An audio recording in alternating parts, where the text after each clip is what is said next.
Welcome to Group Cat. So, this topic we are continuing the mole concept, and today we are studying molar mass.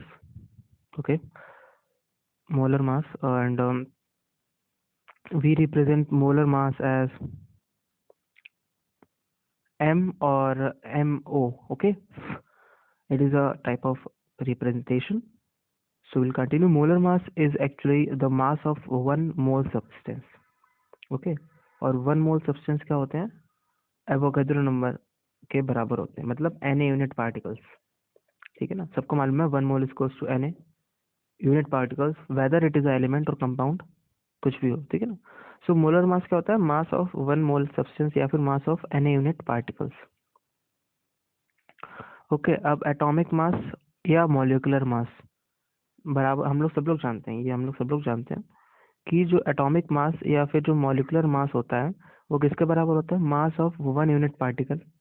ठीक है, मास of 1 unit particle के upon 1 Na grams, जो कि 1 AMU होता है. हम सबको मालूम है ये चीज. ठीक है.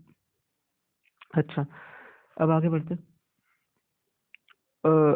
या फिर हम लोग लिख सकते हैं कि मास ऑफ एटॉमिक मास और मॉलिक्यूलर मास इनटू ग्राम. आप ग्राम इधर भेज सकते हो, जो ग्राम है इधर भेज सकते हो आप, is equals to mass of 1 unit particle into Na को ऊपर ले जा सकते हो. ठीक है ना. और ये क्या हो गया? अगर आप मास ऑफ 1 यूनिट पार्टिकल्स, समझ रहे हो कि मास ऑफ 1 यूनिट पार्टिकल, ठीक है ना, मतलब एक यूनिट पार्टिकल का अगर ये मास है, अगर आप इनटू Na कर दोगे, मतलब कितने का?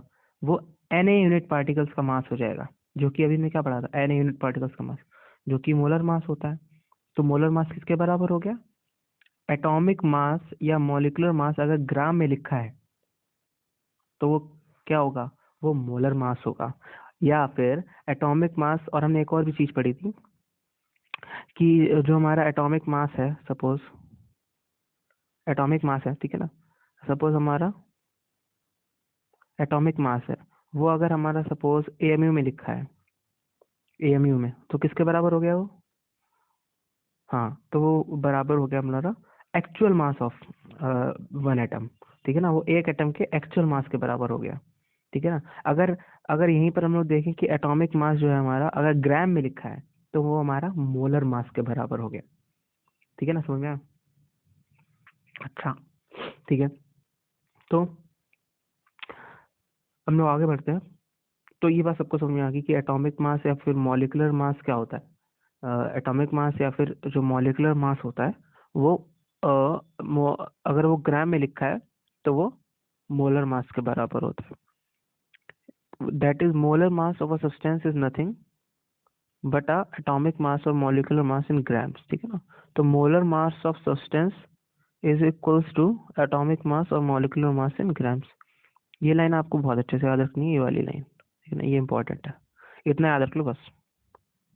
ठीक है ना.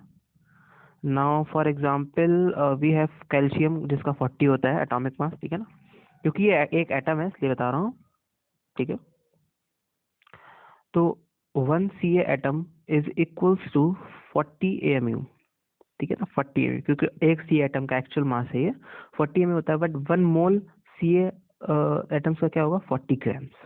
ठीक है ना. For any substance m grams is equals to, अच्छा यहाँ पे देखो, किसी भी सब्सटेंस के लिए अगर m ग्राम्स है, अगर वो 1 मोल है, ठीक है ना, अगर 1 मोल में 1 ग्राम्स है, ठीक है, मतलब ये कहना चाह रहा है कि किसी भी 1 मोल का जो मास है वो m ग्राम्स है, तो x ग्राम्स कितने मोल का मास होगा? 1/m इंटू x मोल्स का वो होगा. तो हम लोग देख सकते हैं कि जो नंबर ऑफ मोल्स आएंगे यहाँ पर, वो आएंगे मास ग्राम. ठीक है ना, यहाँ से इससे डिराइव हुआ है ये, तो मास ग्राम अपॉन मोलर मास आ जाएगा. ठीक है ना, ये हमारा मोलर मास आ जाएगा. क्यों आ जाएगा मोलर मास? क्योंकि हमने यहाँ से डिराइव कर रखा है, देखो. ठीक है ना. और मास इन ग्राम्स, अगर आप यहाँ पर इसको मोलर मास को इधर ले जाओगे तो जो मास ग्राम में आएगा हमारा, वो आएगा moles into molar mass, number of moles into molar mass. ठीक है ना, सिंपल है और बहुत ही बेसिक टॉपिक था ये. And thank you very much.